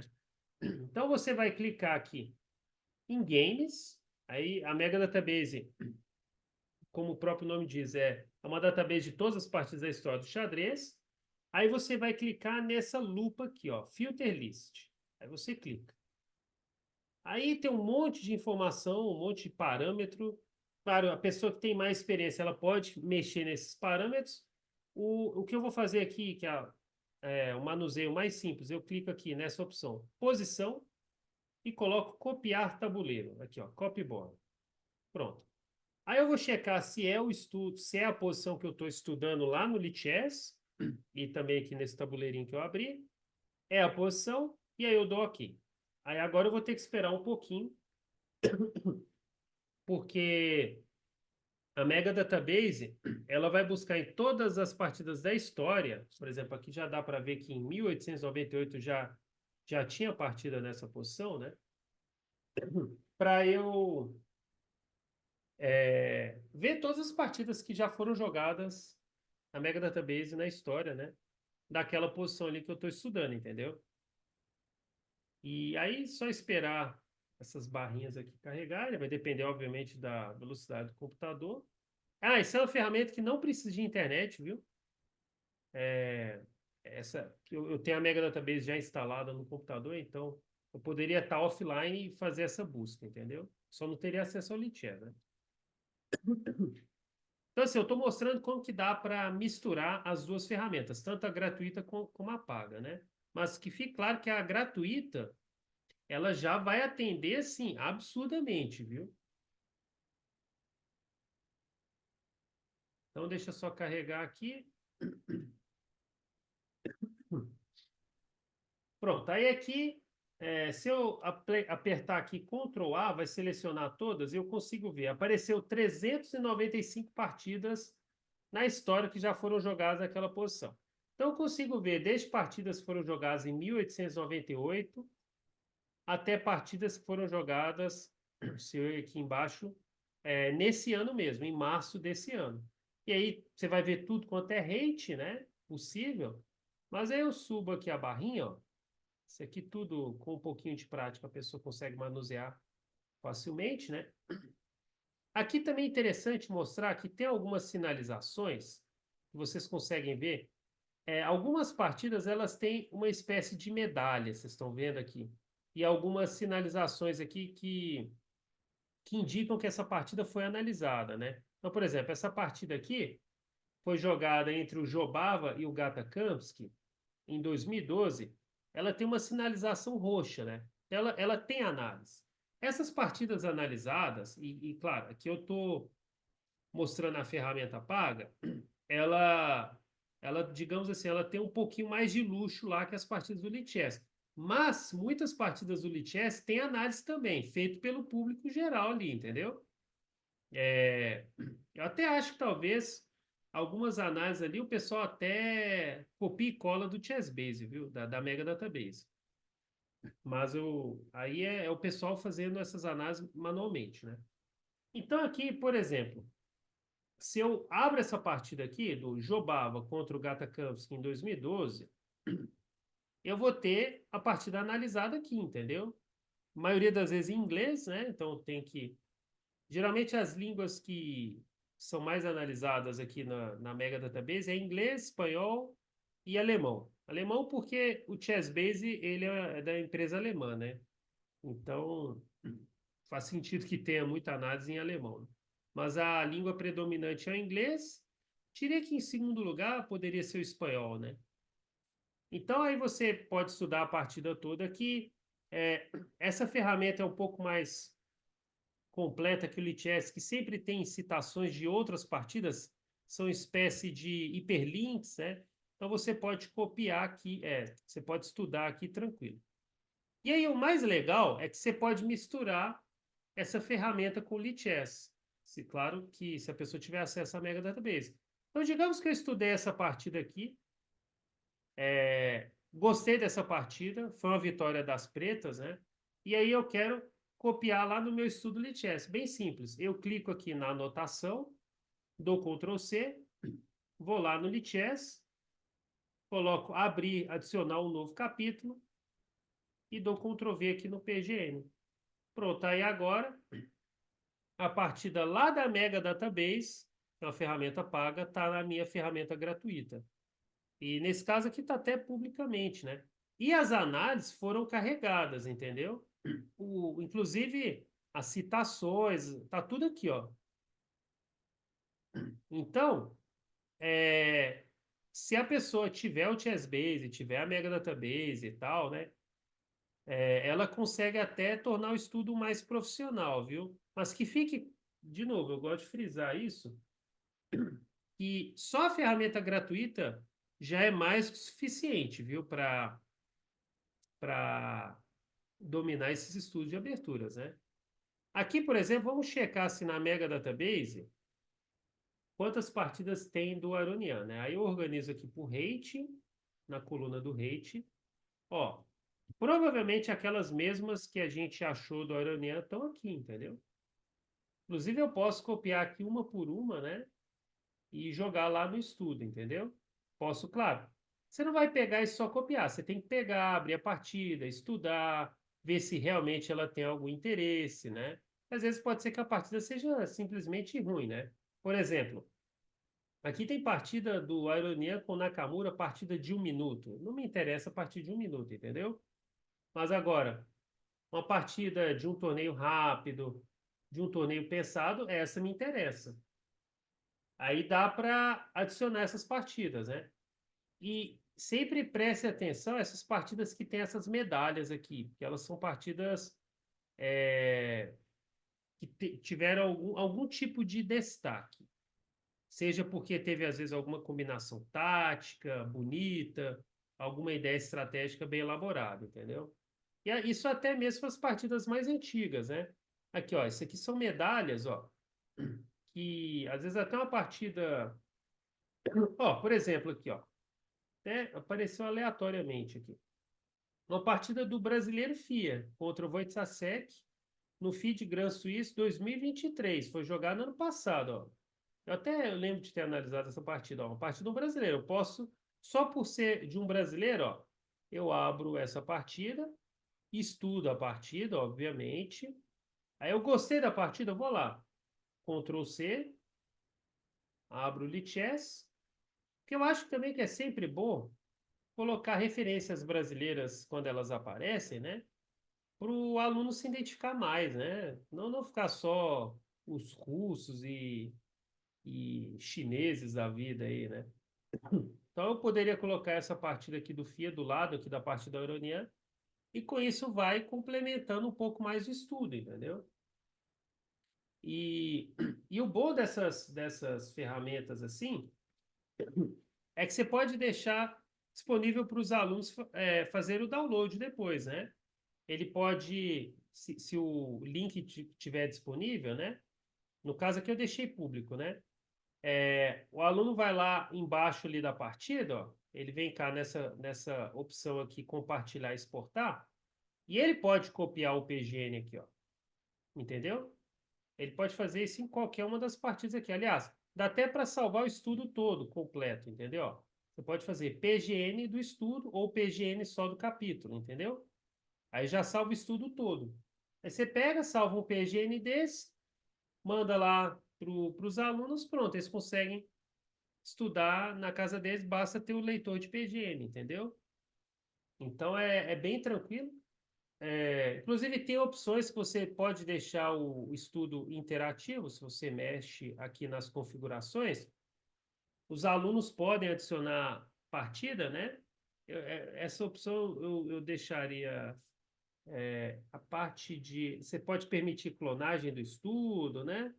Enfim, como isso aqui é só um exemplo, eu vou deixar tudo disponível aqui, né? Mas pode ser estudo interativo, acho que é aqui, se não me engano. Onde que era o lugar aqui? Eu acho que é. Eu não lembro qual dessas ferramentas aqui que você pode meio que deixar o estudo. Aqui você pode deixar ele só por convite, né? Aqui a questão do chat, que é irrelevante, a análise do computador deixa disponível, o explorador de abertura você pode deixar também disponível. Questão de clonagem, né? Que é tipo, a pessoa pode clonar o teu estudo. Aqui no caso eu estou deixando disponível, mas você pode deixar só para membros, né? Se for um estudo fechado. A questão de compartilhar e exportar a mesma coisa, né? Essa sincronização que eu não me lembro, eu acho que o aluno pode ir modificando ali o estudo, a ordem das partidas e tal. E aqui os comentários também, né? Você pode colocar logo abaixo ou sem comentários, né? O padrão é deixar sem comentários. Aí você salva aqui, entendeu? Então, se a pessoa tem um chess base, ela consegue fazer o estudo ainda mais sofisticado, né? E como eu disse também, não aprofunde tanto nas variantes. Você vê que aqui, ó, a explicação básica da teoria eu parei no lance 8, né? E coloquei algumas partidinhas modelo. Porque às vezes a pessoa empolga tanto no estudo da abertura, quer ir até o lance 40. Só que, para você estudar uma abertura até o lance 40, primeiro que muitas vezes você vai ter que já ter um entendimento profundo de finais, vai ter que conhecer várias ramificações. Aqui eu estou sendo bem, tentando ser bem resumido aqui o estudo, né, para não ficar uma coisa tão complexa, né? É que eu estou olhando mais a linha principal, né? Tem alternativas ali, né, que devem ser conhecidas, evidentemente. Mas, por exemplo, aí eu fiz esse estudo com os alunos, né? Então, fiz uma teoriazinha básica aqui, ela está nesse PGN aqui do lado, né? Você vê que eu não liguei computador, não fiz nada disso, não precisa. Separei algumas partidas modelos, que obviamente eu iria estudar certinho com os alunos, que eu separei 5 partidas modelos. E daí, qual que seria o próximo passo? Coloca molecada para jogar, entendeu? Joga um torneio lá. E aí, tenta registrar as partidas e analisar essas partidas, principalmente aquelas que, vamos dizer assim, tiveram desfechos mais desastrosos. Uma partida, por exemplo, que alguém ganhou muito rápido ou perdeu muito rápido, entendeu? Então, depois que faz o torneio, ter esse reforço, assim, para corrigir. Digamos que um dos alunos nessa posição aqui esqueceu de tirar o bispo, ele jogou roque. Aí já é uma. Fala, não, cidadão, você tem que ver a ameaça, né? O bispo ali está atacado, por que que você não tirou o bispo? Você tem 3 opções boas para tirar o bispo. Por que que você esqueceu e jogou rock? Entendeu? Isso vai acontecer com os alunos ali que estão começando, né? Aí, às vezes, vai ter um aluno mais experiente, né? Que às vezes até autodidata, né? Que ele vai jogar um lance aqui, uma sequência de jogadas que às vezes nem o professor conhece, né? Aí você pode debater aquela jogada. Vamos supor, ele joga bispo B6 e ele sabe bastante aqui o que fazer depois, né? Aí, de repente, é o caso até o professor, nesse caso específico, aprender com o aluno, né? Digamos, se for um aluno mais desenvolvido e tal, né? Na parte de domínio estratégico e tático. Isso vai acontecer, entendeu? Sempre vai ter um aluno ali um pouco mais acelerado ali na absorção de conhecimento, né? Isso é bom, né? Que às vezes ele até puxa a turma para também desenvolver rápido, né? Se ele não for egoísta, claro. No Lichess, onde colocar análise, além do presente, não entendi. Onde colocar as análises? Não, as análises elas ficam aqui nessa parte direita, entendeu? Aqui fica as subvariantes, entendeu? Isso tudo, inclusive, você consegue salvar. É só você clicar aqui, ó, né? Não, não é aqui não, na verdade. É aqui embaixo, ó. Você clica nesses 3 pontinhos, aí você salva aqui, ó. Você pode salvar só o capítulo, o estudo todo. Você pode até salvar em GIF, né? E mandar nos grupos de WhatsApp. O pessoal faz isso. Tem várias formas de salvar. Por URL, né? Entendeu? Então, Aqui embaixo também tem esse balãozinho que você consegue colocar comentários. Por exemplo, vamos supor que o lance bispo E6 você acha que é o mais forte. Aí você clica aqui no balãozinho, coloca um comentário. Sei lá, vou colocar um comentário qualquer. Lance. Vou colocar aqui, ó. Lance mais forte. Aí você dá Enter. Não, não precisa dar Enter, na verdade. Aí já fica aqui no comentário. Lance mais forte. Você coloca aqui, por exemplo, um outro comentário. As negras têm, têm várias opções neste momento. Aí tudo isso aí vai ficando vai agregando aqui, entendeu? Vai ficando salvo aqui nessas análises aqui do lado, né? Eu não recomendaria muito, mas isso fica de cada um, ficar acionando nesses estudos da teoria básica o Stockfish, né? Mas eu vou mostrar aqui. Se você clica nesse botãozinho aqui, você vai ter as análises Stockfish. Só que para a aula de teoria básica de aberturas, eu não gastaria muito tempo com análise Stockfish. Aliás, eu não gastaria nada. Mas o Lichess, ele tem o acesso ao Stockfish 16, entendeu? Inclusive dá para você colocar ele aqui você pode regular a profundidade e tal, mas eu não mexeria muito nessa ferramenta, entendeu? Tem até, você pode mexer alguns parâmetros aqui, né? Você pode colocar duas análises e tal, aumentar o uso de memória, né? Mas eu acho que essa aqui é uma ferramenta para quem for estudar assim, mais individual, entendeu? Por exemplo, o professor mesmo, que ele está ali, digamos que ele estudou italiano com aluno e depois ele se animou de jogar italiana também em torneios, né? O próprio professor vai jogar em torneios, então aí ele pode fazer um estudo mais profundo, né? Ou então até um caso engraçado, às vezes, muitas vezes pode acontecer, né? O professor está ali, jogou o torneio com os alunos, um aluno ali mais acelerado ali no conhecimento, derrotou ele na variante, aí o professor não vai deixar barato, né? Tem que também tentar desenvolver, né? Mas essa ferramenta de engines e tal, que ela também tem no Chessbase aqui, ó. Por exemplo, faz de conta que eu estou aqui estudando a partida do FIA, né? No Chessbase. Aí eu quero ligar uma engine aqui para tirar alguma dúvida aqui.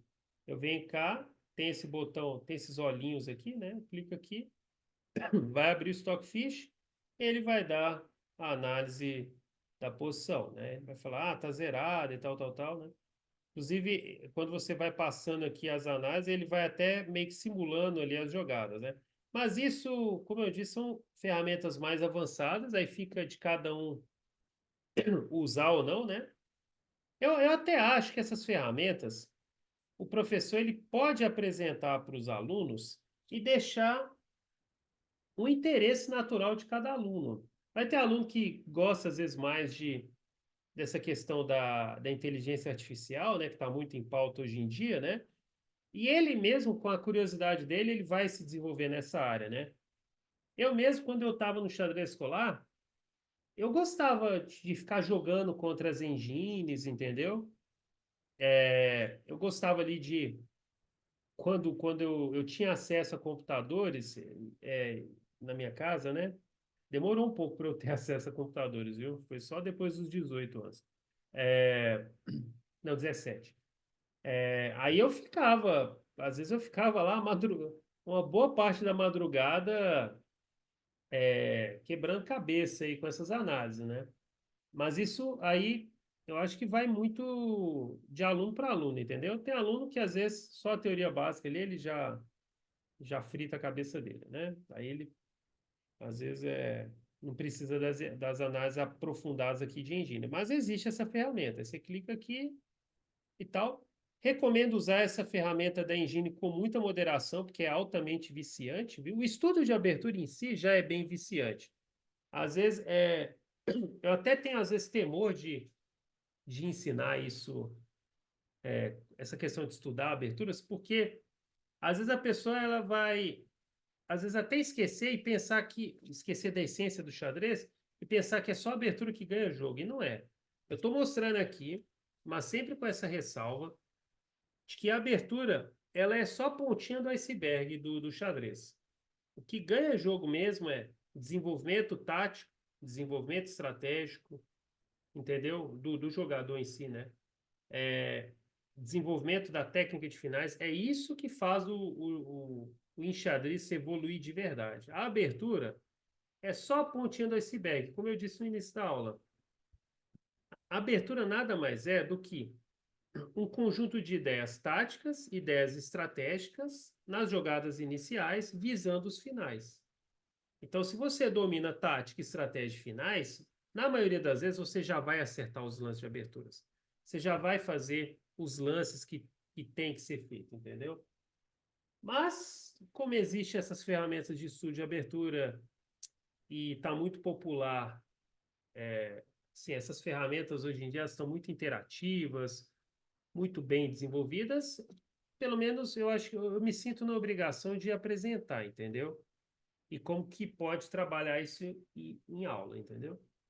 Então, resumindo, Fá apresenta a teoria básica, até onde você achar que deva ir na profundidade. Recomendação, não ultrapasse muito o lance 10. Acho que coloque-se o lance 10 como limite. Lembre sempre de adicionar nos estudos partidas de modelo. De preferência, se tiver algum brasileiro forte jogando a variante, como o Fira aqui. Eu acho que isso aí fixa melhor na cabeça do aluno. E quando você se deparar com um jogador modelo, igual aqui no caso o Aronian, né? Que ele tem 8 partidas nessa. Deixa eu até conferir aqui, são 8, né? Eu tinha aqui na busca. Eram quantas mesmo? Eram 8 partidas, né? Que ele tinha, né? 8 partidas na posição, né? 3, 6. Não, são 3, 6, 9 partidas na posição. E, na verdade, ele tem uma derrota só. Ele tem uma, duas, três, quatro, 5 vitórias, uma derrota e 3 empates. Essa derrota nem tinha aparecido lá no Lichess, mas não tem muito problema isso. E aí vai mesclando, entendeu? Essas ferramentas. Então, a Paga, que é o Chess Base, ela é mais complexa, mas ela é mais completa, né? E o Lichess ali, que é 100% gratuito, ele também já consegue atender bastante, entendeu? E tudo isso que eu fiz no Lichess dá para fazer de maneira similar no chess.com. Mas aí depois vocês quebram a cabeça lá, é só você ir na parte de aprender e análise e vai ter ferramentas muito parecidas com o Lichess. A diferença é que o chess.com nem tudo é liberado 100%, assim, gratuito. Então, já que vai ter alguma ferramenta básica, eu mostrei o Chessbase e a gratuita eu mostrei o Lichess, né? Acho que o chess.com ficaria só como um extra. A profundidade é o número de lances do cálculo? Sim, exatamente. Quanto maior a profundidade, o número que aparece ali é maior onde a engine está enxergando à frente, né? Está calculando, entendeu?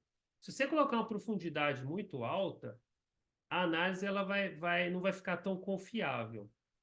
Por isso que às vezes a profundidade ela tem que ser até moderada, entendeu? Porque se você ir muito longe, a gente não consegue perceber e nem sei se vai ser tão confiável, entendeu? Então é ter um bom senso. O que mais? Que eu tenho aqui o. Deixa eu ver se eu não esqueci de nada. Eu tenho aqui o meu roteiro aqui do lado. Jogadores modelos.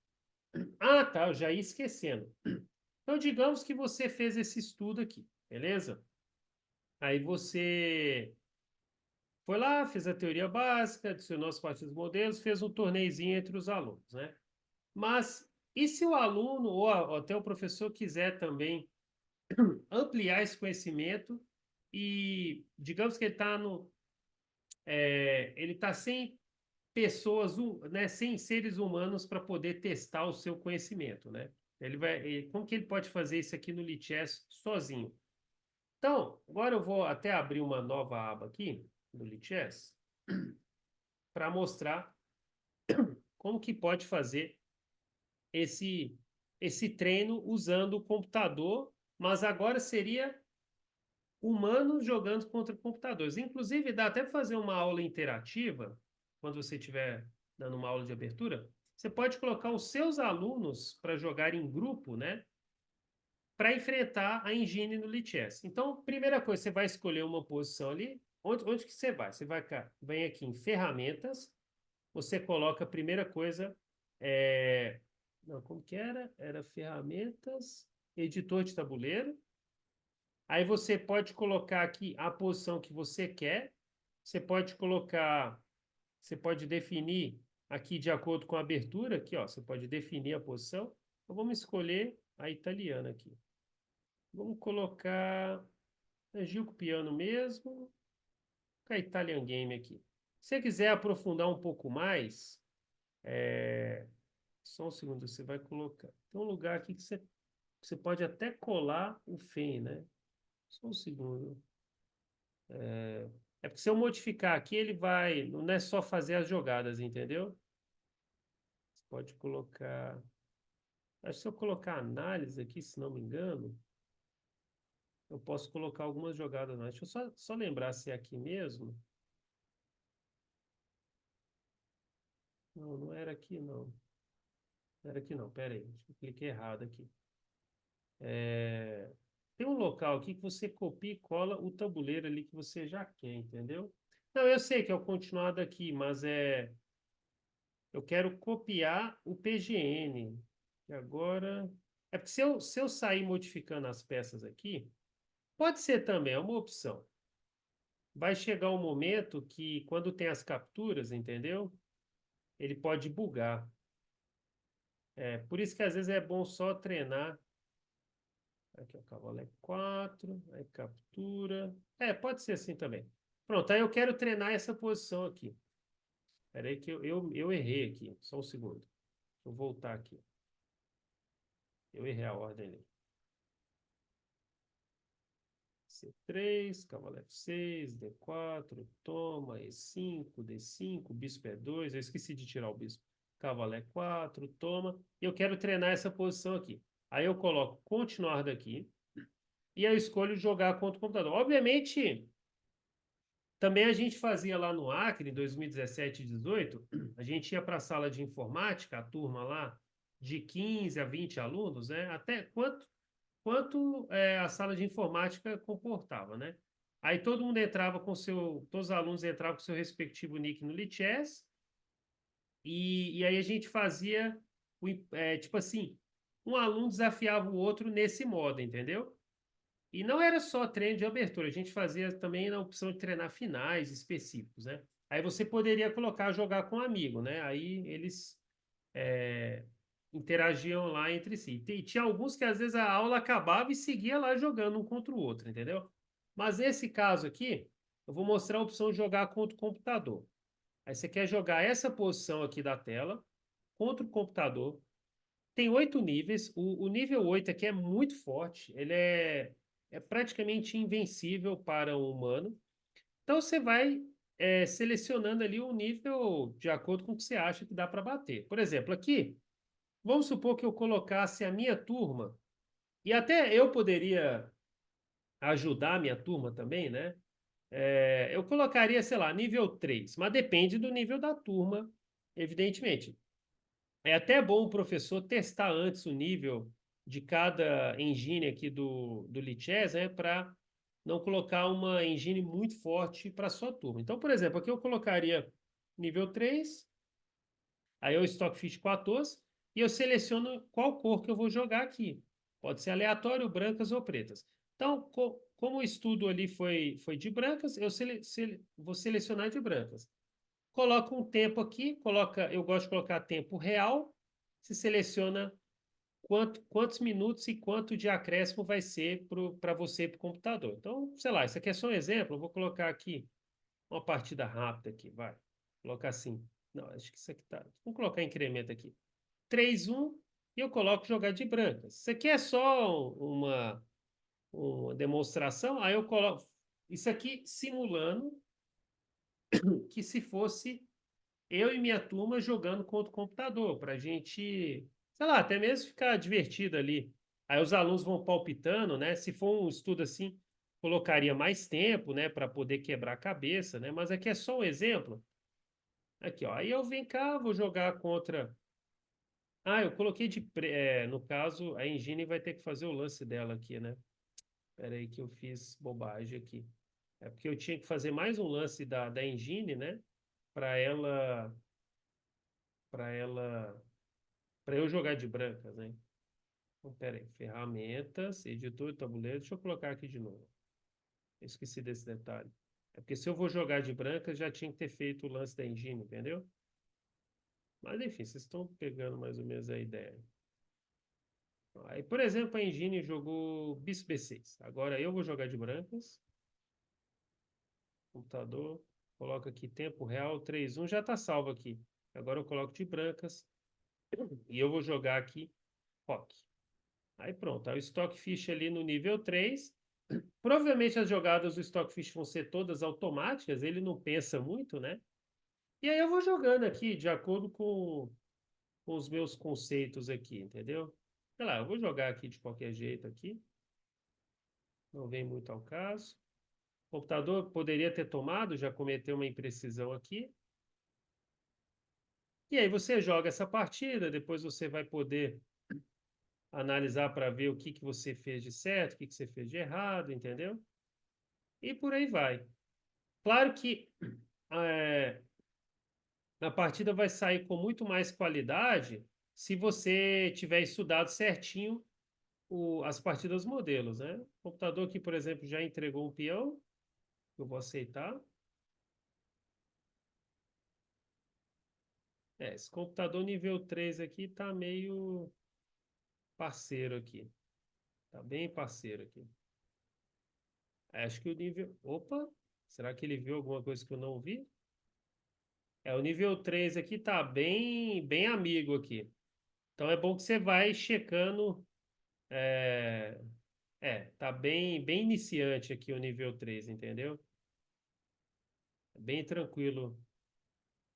Aí, ele não toma minha peça. Bem tranquilo de jogar com esse nível 3, ok? Dá para colocar um computador um pouquinho mais forte, então. Se quiser fazer um treino mais elaborado, né? Aqui eu vou tentar dar mate já no computador. Ganhar a dama já. O nível 3 já vi que ele é bem fraquinho. Acho que eu vou dar mate aqui. Deve ter algum. Não, vou tomar a dama aqui, que é o mais simples. E agora eu vou dar mate. Posso dar mate até assim, mais bonito. Aí, beleza. Aí depois você vem cá. Pode pegar a revanche, evidentemente. Você pode analisar a partida. Pode até subir para o estudo. Vamos supor, né? Não é o caso, mas vamos supor que eu gostei demais da partida. A turma ali jogou brilhante, né? Aí eu clico aqui em análise, estudo a partida, né? Vejo ali o que que eu fiz de errado. Eu achei que, na verdade, que esse computador ele era até um pouquinho mais forte, né? E aí eu coloco o PGN aqui, só que o PGN ele fica meio torto porque o primeiro lance é a partida aqui, né? Não é na posição inicial. Então é um PGN meio modificado, né? E aí você consegue copiar e colar lá no estudo também, né?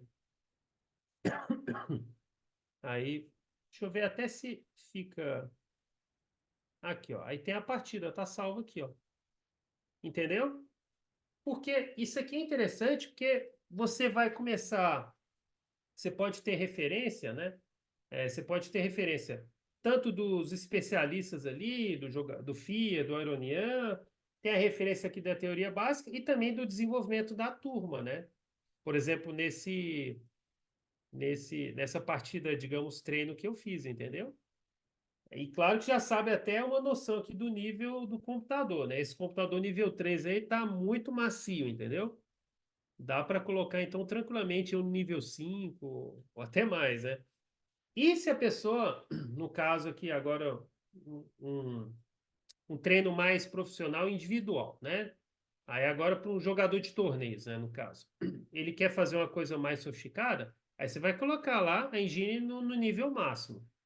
Você quer ser saco de pancada mesmo da engine, porque ela vai te mostrar onde você está errando depois na análise, entendeu? E aí você pode mesclar aqui os erros, no caso aqui, né, que eu cometi, os erros que o computador cometeu, e checando aqui nas teorias, né? Acho que também a maioria aqui já deve saber, quando você analisa uma partida dessa aqui, aqui embaixo você consegue solicitar análise de computador, para ele te falar exatamente onde você errou. Eu não vou fazer agora, que essa análise demora um pouquinho, ela demora alguns minutos, mas você pode solicitar análise. É aquele lance das precisões e tal, né?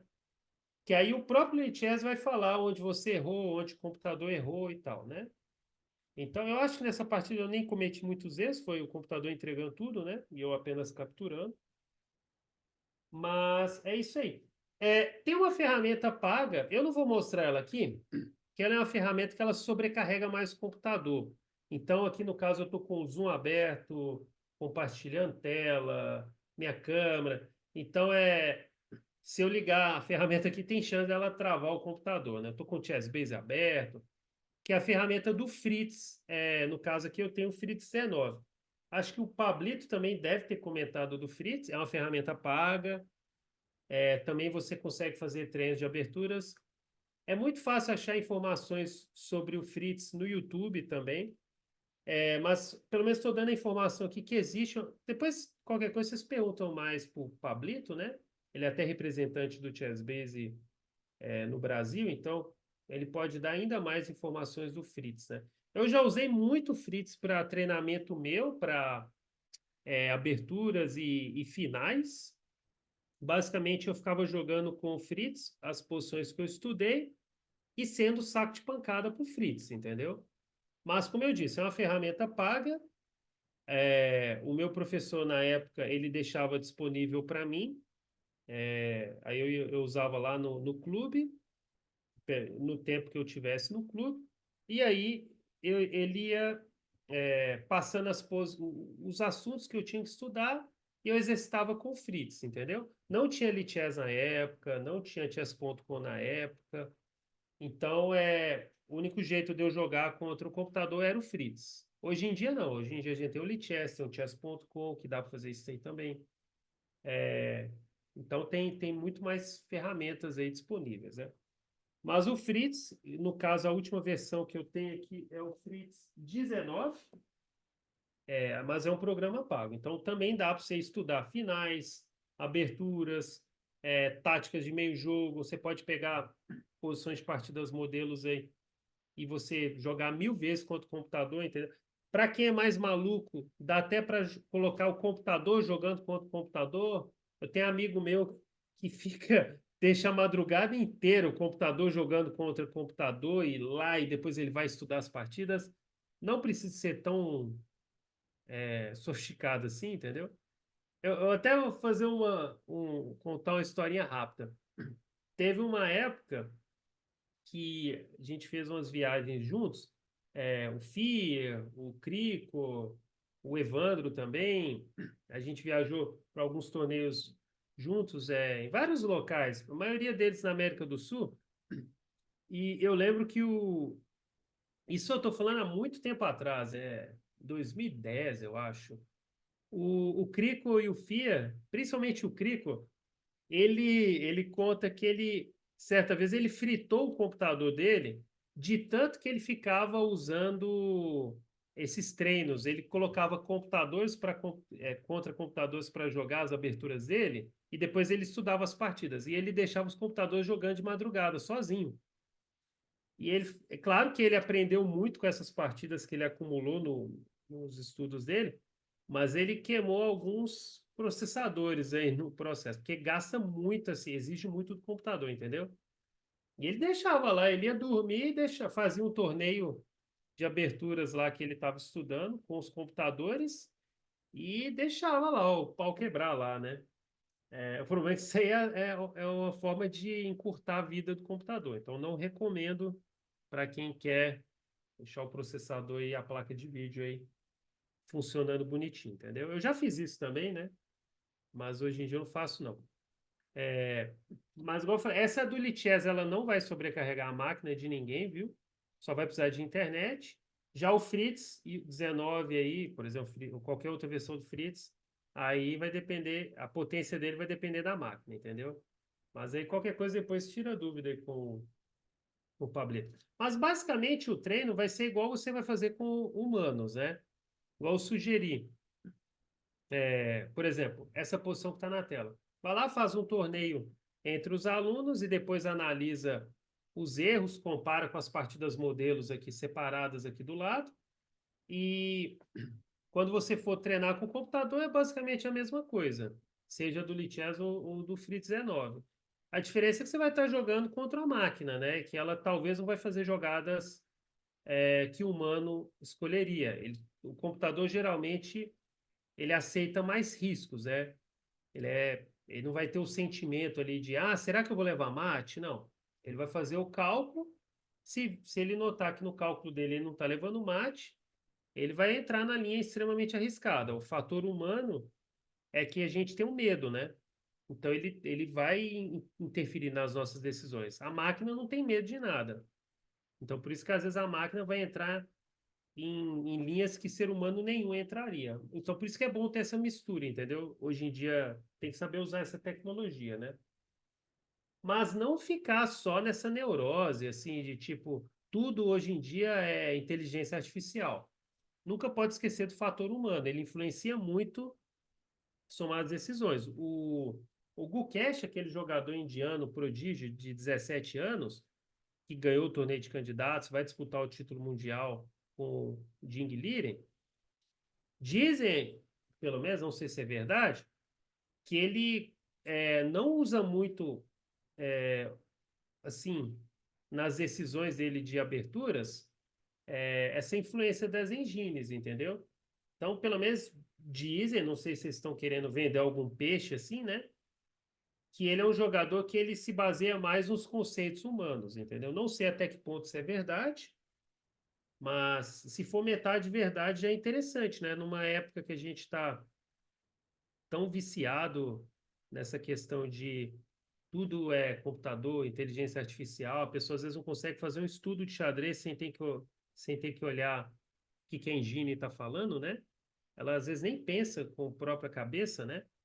A gente vê um jogador ganhar um super torneio, basicamente, pelo menos se for verdade a história, usando conceitos humanos nos estudos dele, né? Então, tomara que seja verdade, né? Que aí pelo menos é mais um bastião aí da moralidade aí para a gente se apoiar, né?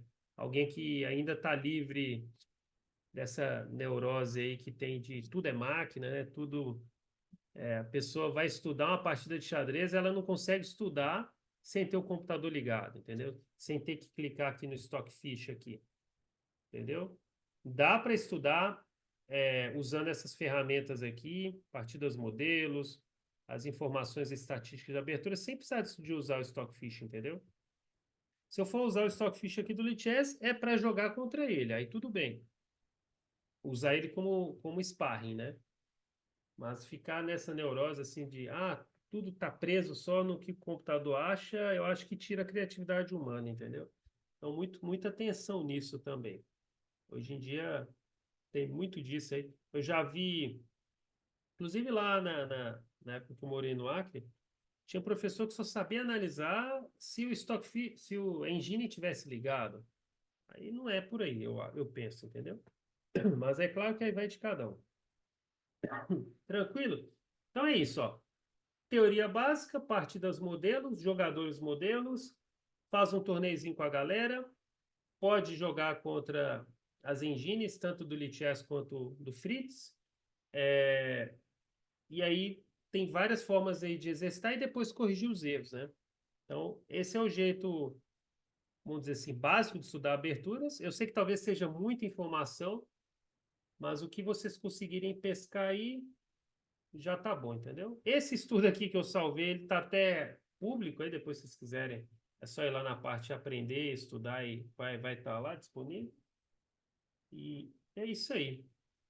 Tranquilo? Espero que pelo menos vocês tenham aprendido aí uma forma saudável de estudar aberturas e que dá para compartilhar com os alunos, além da própria evolução do enxadrista, né? Entendeu? Na época que eu comecei no xadrez não tinha nada disso, era só livro e uma ou outra ferramenta. Tinha um ChessBase, né? Mas como eu disse, era pago e eu não tinha acesso, né? Eu só tinha acesso no meu clube, né? Então, eu fui ter Chessbase para usar em casa só a partir dos 17 anos, né? Que era no meu computador e tal, né? E então, assim, eu fiquei um bom tempo só estudando, ou com livro, ou no computador do clube lá que era disponível, né? Então, se tivesse Lichess aqui na época, essas ferramentas, nossa, talvez tinha desenvolvido bem mais, né? Talvez seria outra coisa. Beleza, então é isso aí. Deixa eu finalizar aqui a gravação.